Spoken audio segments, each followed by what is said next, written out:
Sikap Reza Arab ke Kyuhyun di Indonesia Got Talent jadi sorotan, dinilai warganet tak ramah. Kyuhyun Super Junior baru saja tampil dalam ajang Indonesia Got Talent.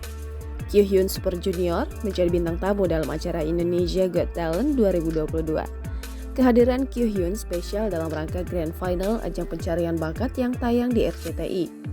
Kyuhyun ikut menjadi juri dalam menentukan siapa pemenang dari dua finalis tersisa.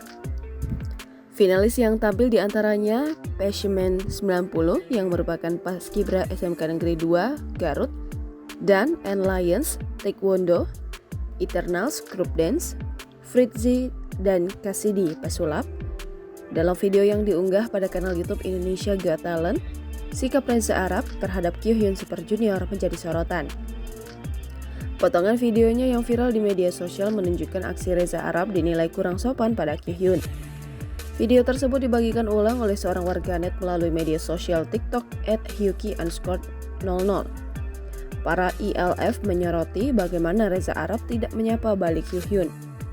Terlihat setelah Reza Arab memberikan selamat kepada para pemenang. Namun ia tak mengulurkan tangannya kepada Kyuhyun. Reza Arab malah terlihat langsung membenarkan rambutnya. Melansir bangkapost.com, potongan video yang diunggah akun Hyukim Cutie menunjukkan sikap Arab juga kembali menjadi sorotan. Kyuhyun nampak duduk di kursi tengah bersebelahan dengan Arab. Sebelum duduk, ia menyapa para jurinya seperti Rosa, Ivan Gunawan, Denny Sumargo, dan Reza Arab. Saat tubuh Kyuhyun membungkuk, Reza Arab dinilai tak memberikan gestur yang ramah. Sementara juri lain seperti Ivan Gunawan dan Rosa terlihat menyapa Kyuhyun dan bersalaman. Jangan lupa subscribe, share, komen, dan like ya.